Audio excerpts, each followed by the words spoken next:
Trapping plays a very important role in modern-day wildlife management. Professional wildlife biologists monitor fur-bearer populations to maintain a healthy and sustainable harvest of this important, renewable natural resource.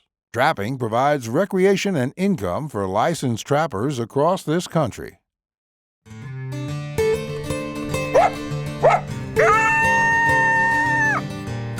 Who's Your Trapper Outdoors is brought to you by Who's Your Trapper Supply. J3 Outdoors, manufacturer of the Hag Bracket and Body Trap Spring Clip. Leatherwood Creek Trapping Scents, Who's Your Trapper Deer Scents, and Leatherwood Wildlife Art. Okay.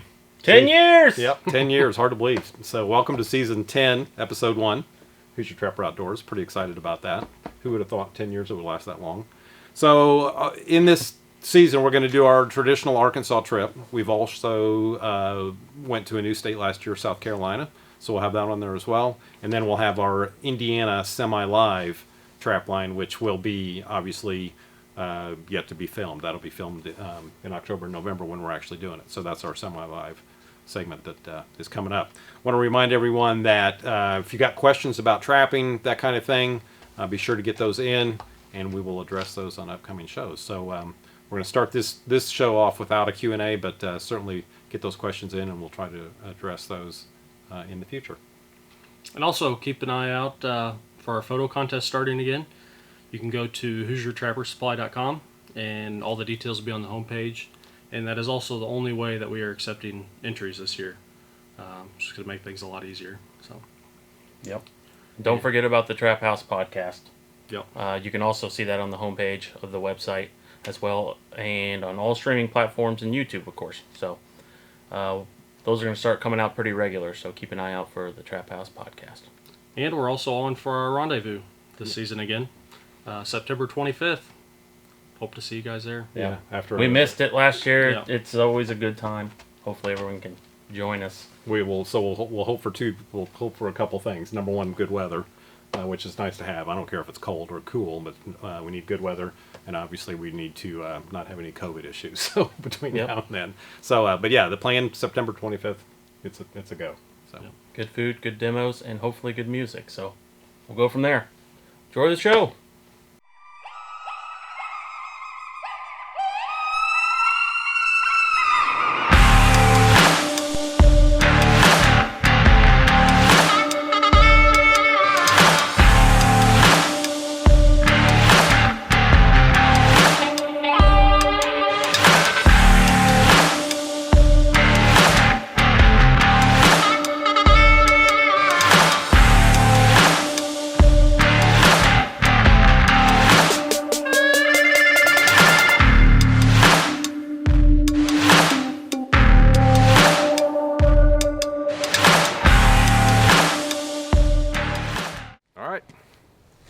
COVID trip 2021. Back in Arkansas again. Doing our social distancing. So, yeah, first day setting. Beautiful morning. It's cool. Yep. Nice and cool. Nice and crispy. But yeah, beautiful morning. First location set up. And it almost always, this is the first location that we set on this trip. So, I think it is all. Yeah, it is. It has been for a number of years, for sure. It makes the most sense the way the terrain is and how we travel back and forth to hotel. So we've definitely got it figured out with experience on how to run the route the most efficient way. Yeah. So with no backtracking. So which is pretty important in running the line. So anyways, let's we'll show you a couple sets that we put in. Jake's a little bit handicapped on this trip. Trip's a little different. Recovering from a thumb injury. So I'll mainly be behind the camera, just limit my risk. It's one thing to get snapped by a trap when you're fine. You'll be fine. But on the other hand, when you're already when the tip of your finger and bone is already crushed off, I wouldn't risk getting it snapped by a trap when it's trying to heal. So take it easy, be behind the camera, and yeah. Last year Jake's friend Zach was here, so this year Jake's going to do more of the camera work. So we'll see how that goes. Yeah. So if the footage isn't as good, emails this way to Jake. Yeah. So let's get to it. We got a bunch of traps to put out on the line today. We got a full day ahead of us, so Yep, but we'll show you these sets and then we'll Yeah. we'll move on down the road. all right. This has always been my first set on the trip. They always save this spot for me. It's right on the point of the main road we travel. And of course the logging road cuts down in here. Gets kind of brushy. Charlie's down that way, but you can see we've got a dirt hole here. In fact, the bed was already there from last year. I just dug the hole out the best I could. Started out with some Top Dog, which was over a year old. So if you guys still have old Top Dog, it's still good. It lasts a long time. In fact, it might even be better. And of course, I have to start it off with jet fuel, you know, the new lure. And I'm using Predator Gravy on my set. And I did trickle a little bit out here just in case if the wind's not quite right. If they come by and it hits them in the nose and maybe draw them over here.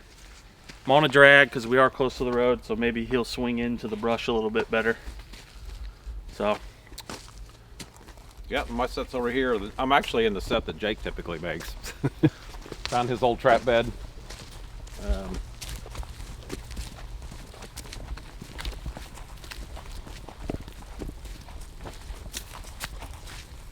We are using coveralls. This morning was the top of the ground is crusty frozen, so we are using some coveralls. I did a little top coat dressing with some of the local dirt. The local dirt's pretty wet, but I've got just a scattering on there just for a blend and to hold the coveralls down in place. So the trap is bedded in the dirt below the coveralls so that it's solid. So anyways, that's, as you can see, both of our sets are different in the looks of them. They're both dirt hole sets, but they do have a different visual look to them. And can't say that one's any better than the other. It's just kind of what you end up making. And I will say too that the sets will vary from location to location depending on the ground and how much gravel or dirt or gravel or rocks or even tree roots are in the location that you're making your set. Sometimes you start out, you got to move over 3 feet because of what's there that's going to keep you from making your set. But a lot of times just the condition of where you're at will determine what that set ends up looking like. So a lot of people get really they're losing sleep over their set not being exactly the same as they want it in their mind, but that's not really that super important. So main thing is get the set in the ground, get the trap well bedded, have that trap guard wherever your bait or attractant is, and fundamentally that's kind of what this is all about. So anyways, that's where we're the starting point for this trip. So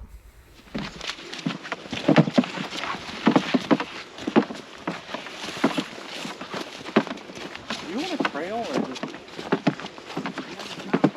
Comes up through there.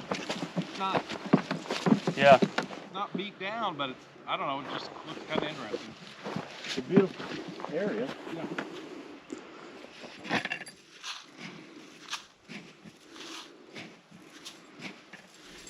All right, just got done with the dirt hole here. Was able to get a stake in the ground.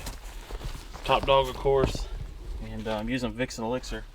Charlie noticed this as we was walking back. Here's some pretty fresh droppings, scat.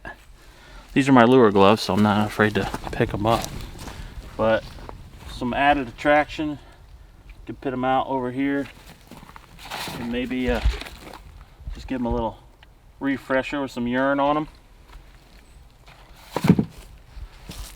No coyote can resist.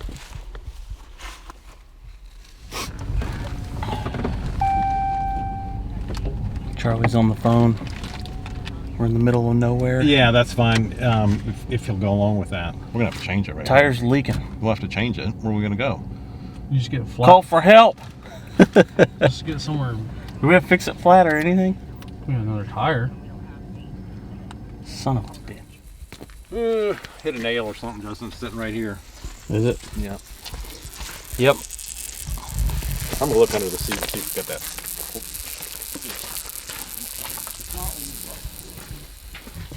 We've only set 2 locations and already hit a nail, so hopefully this is not a sign for how the rest of the trip's gonna go. See if we can jack that up or patch it or see what we can do. We do have spare tire and tools. We're prepared for situations like this, so just going to take a little time.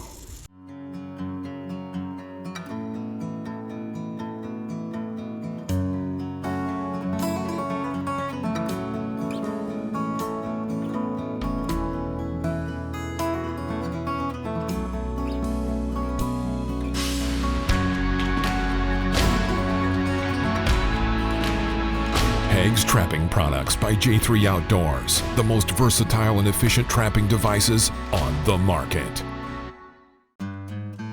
Got the Hags brackets on here. We just set this trap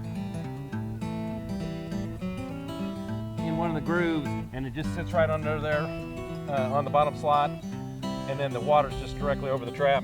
All right, trap's missing. We'll see if we got anything. Hags bracket with the carrot. Can't beat that.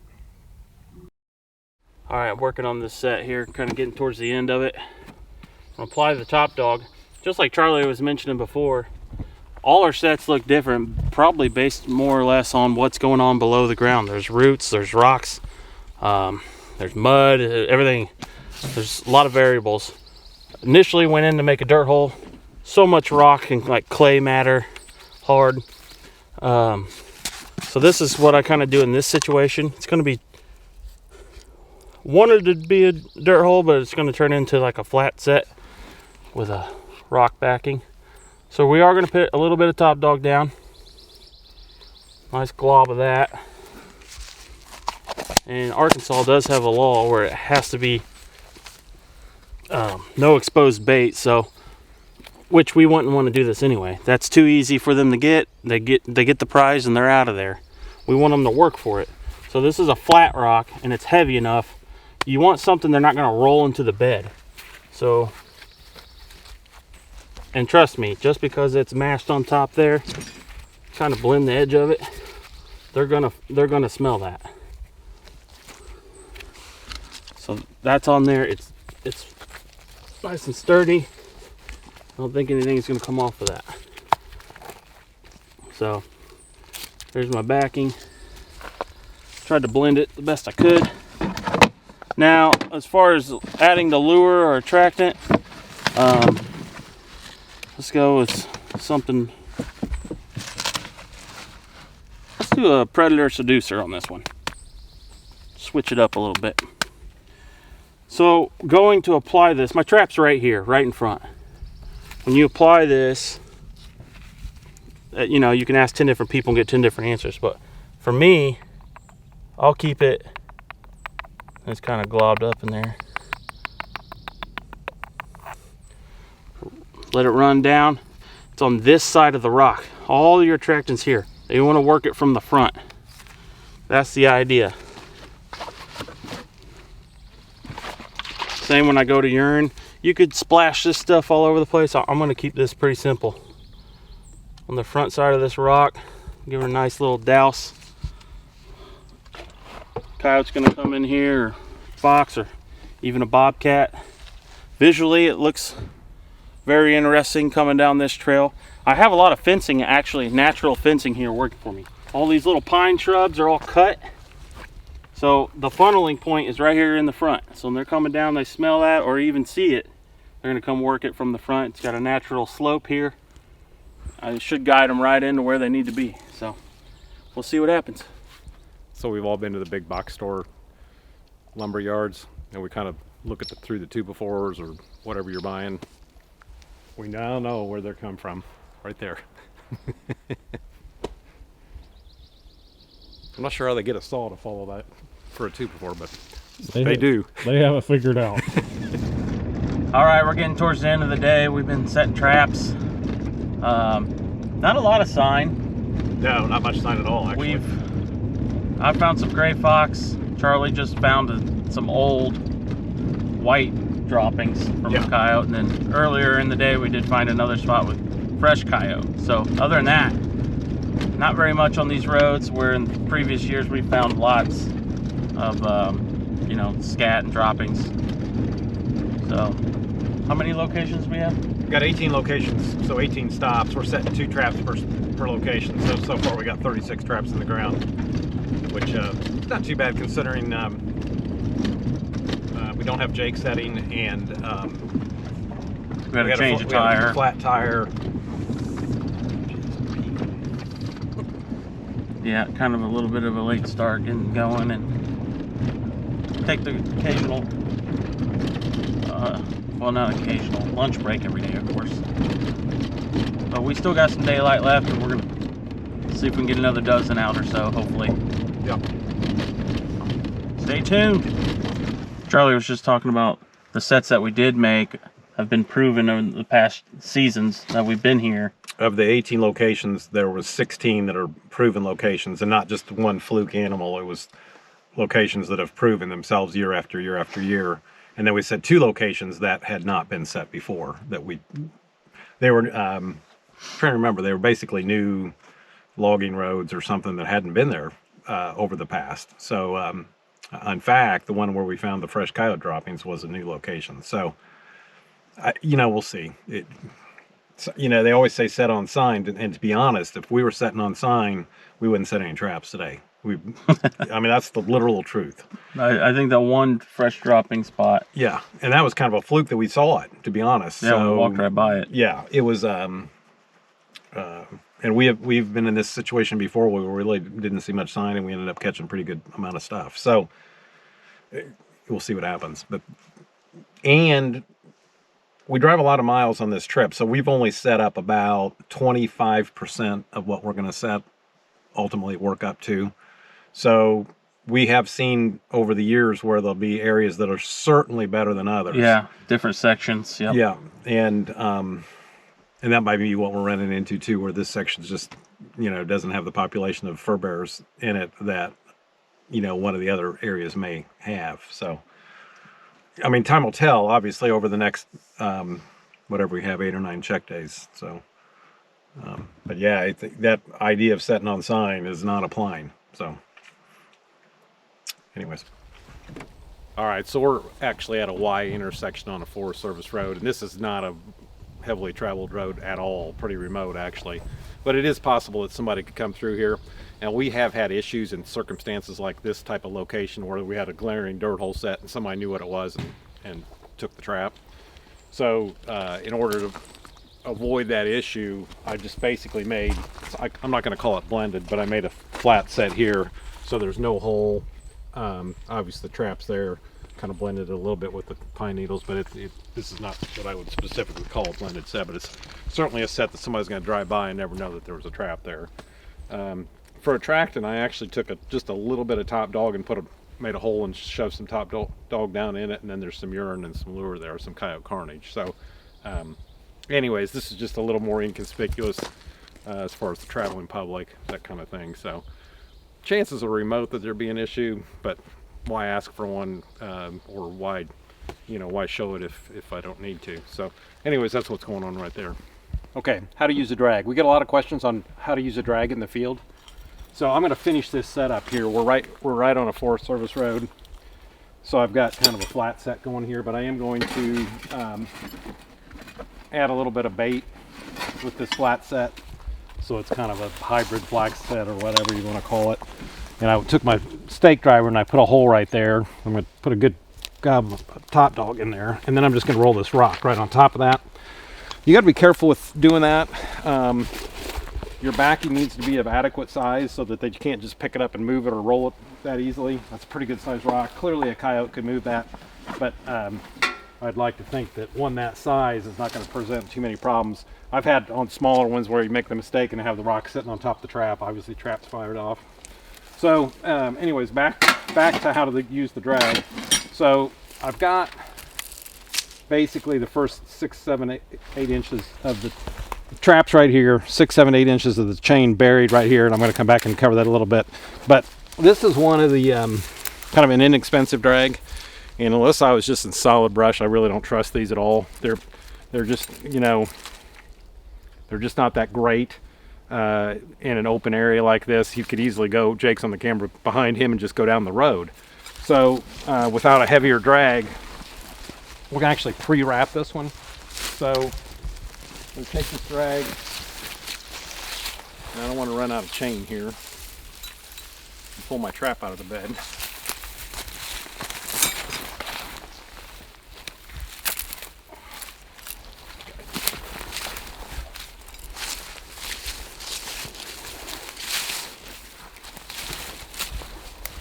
we're just going to go around a tree back here three times, and then we're going to take the chain and go like this on the drag. And that way, when the animal's caught, we're back here in the cover and out of the view of the public, hopefully. And we do have the back, if for some reason he got that down off of there, chewed that down or whatever, and you can wrap around more than one tree, we still got the backup of the drag, which, like I said, it's not the best drag in the world. But I'm gonna cover up a little bit more of this chain. Some guys, you don't need to dig a trap bed that's gonna hold all that chain. There's some of the old books where they're digging big craters and they got the drag and the chain and everything buried below there. If you check out the how-to video on how to set up a drag and then watch this, then the two together will be perfectly complement each other. So I'm just gonna cover this up a little bit. And that's basically all we're going to do.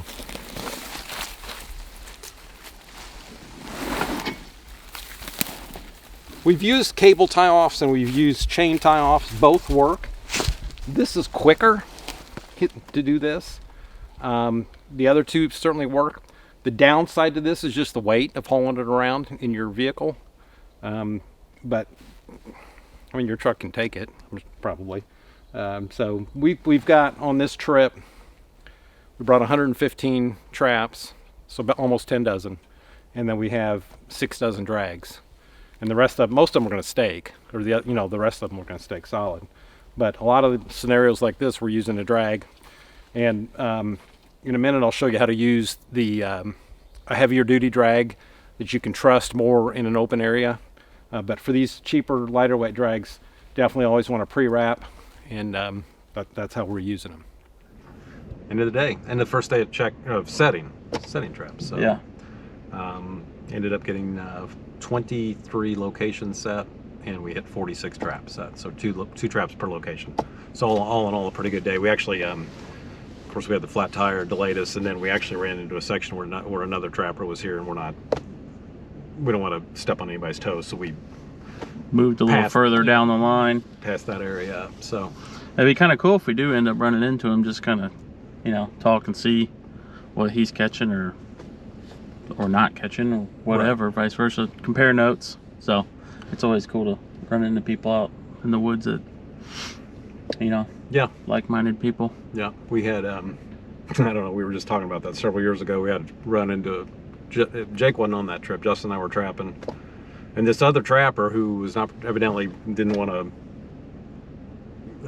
be friendly. I mean, but he never bothered our stuff. We passed him on the road several times, and we knew exactly what he was doing. And we had pulled into a logging road, and he was already there.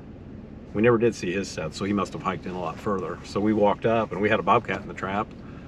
And he had to see the cat, but anyways, he was just never touched it. Yeah, so he was, So trappers treat trappers good. The ones that don't are not really trappers. So just, who knows what they are. So I know what they are. Yeah. This is a family show, so we won't say that. Yeah, we won't get into that. So, yeah, that's true. That's true. So anyways, see what happens in the morning. Always look forward to checking traps. And then check traps, and then set till dark again. Yeah, extend the line, see what we can do. Justin's got this new fancy light for the top of the GoPro right there. So, but it is, I don't know if you can tell, but it's the first time we've used it. So it's definitely dark outside. It's hard to look into the camera. Yeah, it's very bright. Yeah, it's dark. All right, well, let's go eat dinner. Sounds like a plan.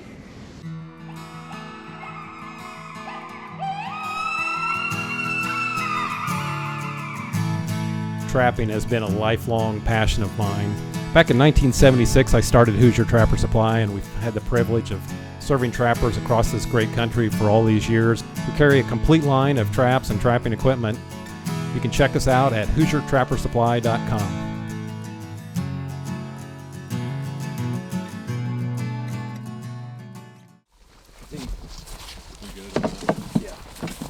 Perfect.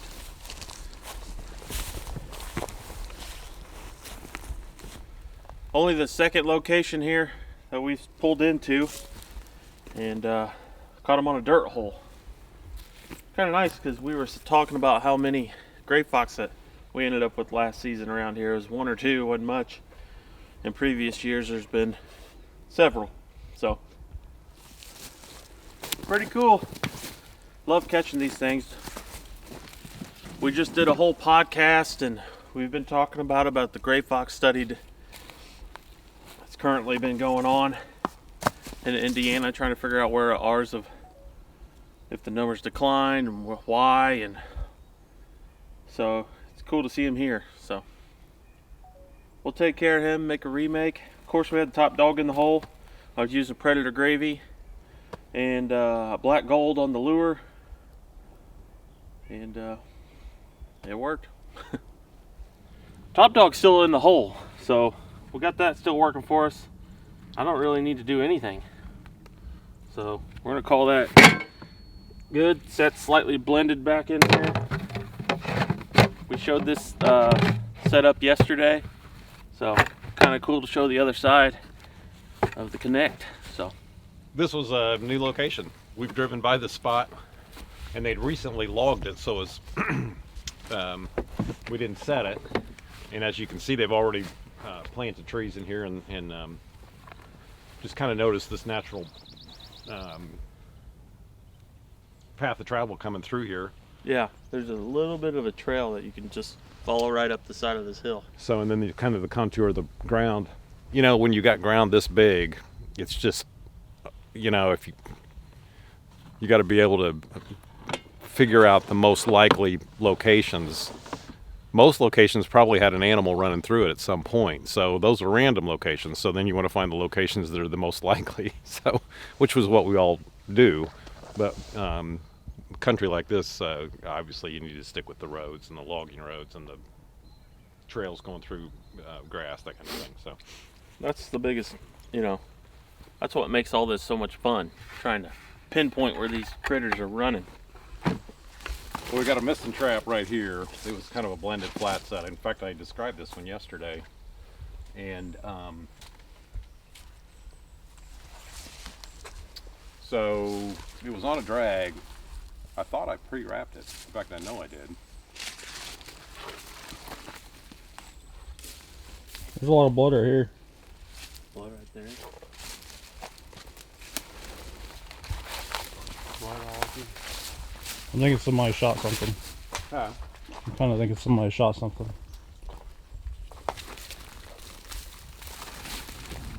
All right, so we just spent 40 minutes looking for that trap, and it's funny, I just talked yesterday about that specific location being a bit dangerous with public view, even though pretty remote area.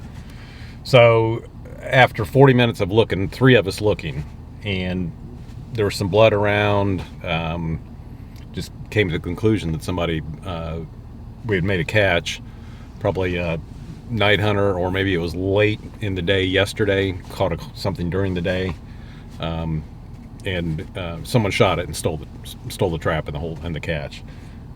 It's the only conclusion that we can come to. We exhausted what we feel like a extensive search effort to find it. We have not had that kind of problem here for several years as far as the trap being stolen. So I mean, it unfortunately makes you mad. You know, some of the people that do that are obviously not much in the realm of sportsmen or have any level of sportsmanship, but you know, it unfortunately at times is part of the deal. Shouldn't be, but knock on wood, we've been fortunate and we haven't had that issue. But anyways, that's how that played out, and that's what we're gonna come to that conclusion. We're, I think, 98% confident, and that's what happened. So, anyways, the Barney Fife limit. You can tell I use jet fuel. Nice cosmic color going on there.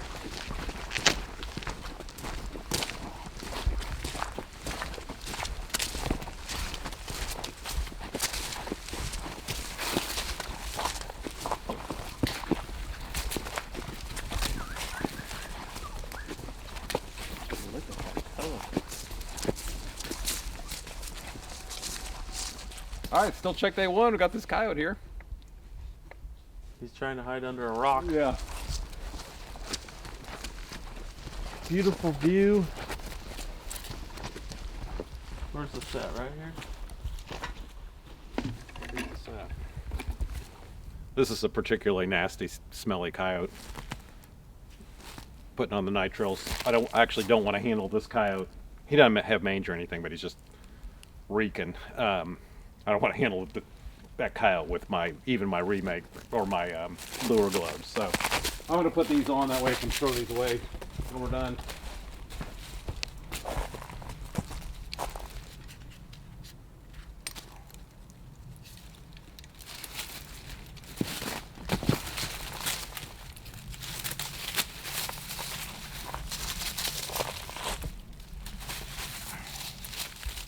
And I'm realistically not helping anything doing this, just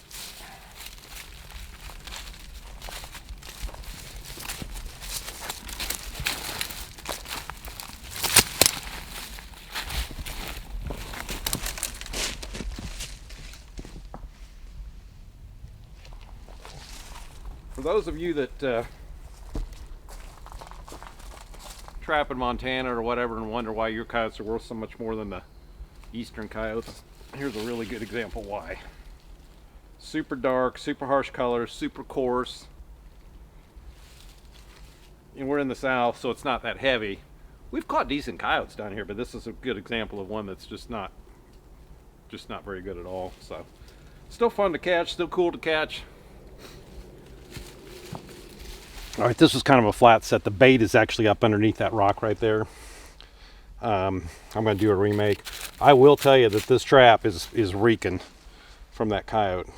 And this area right here is clean. Kind of goes against what I normally say, so we're going to give it a try. If the thing starts getting dug out or pawed out or whatever, we will change it out for a clean trap. Only because this area right here is clean. He was on a drag and he spent most of his time back here with no time spent right here. So it's kind of one of them deals where,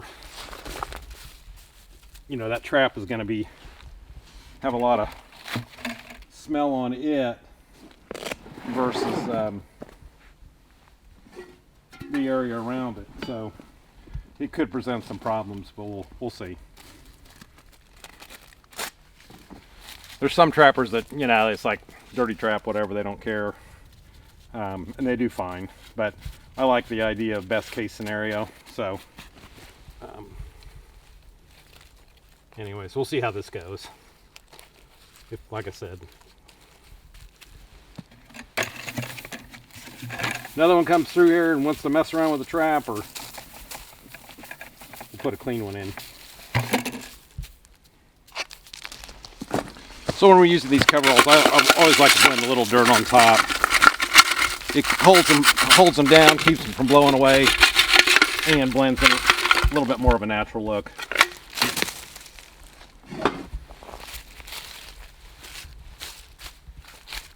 And I'm not going to do any more to it because the lure and bait and everything's still here. So we just set this trap yesterday, first night catch. So obviously still check day one. So that's it. All right, I'm out here by myself. Jake's in the truck. He's got the hand camera. So Justin is not feeling well at all. So he's been pretty much out of it most of the day. We did catch the gray this morning. We caught the coyote, and that was it in terms of catch. Ran into game warden for the area, talked to him for a while. We had an opportunity to set some more traps, of course, set now till dark. It's pretty much down to me setting, just Jake isn't really able to set.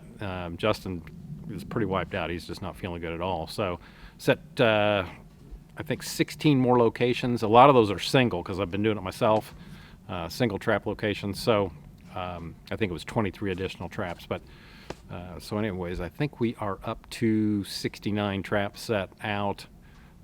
So we've got a number of locations. Starting to build a pretty decent line. Hoping Justin feels better tomorrow and, you know, be able to punch in some more after we get done checking. So anyways, it's the end of check day one.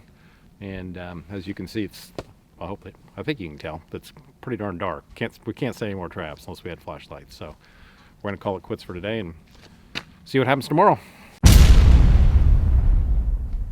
All right, hope everyone enjoyed the show. Real quick, gotta mention we have the new catalogs coming out very soon. They're at the printer. About a month or so, we should have those out. So these are junk at this point. So be on the lookout for that. You can follow the phone number or the website address below and order one or sign up for our email newsletter and get it that way. HoosierTrapperSupply.com. Also, want to mention, follow us on social media. We're on Facebook, Instagram, YouTube, of course. And I have a Facebook group called The Catch Circle. That's welcome to all trappers. Anything trapping related is welcome. So follow us on there and share your pictures. And we'll see you next time. Join us on August 20th for the next episode of Who's Your Trapper Outdoors.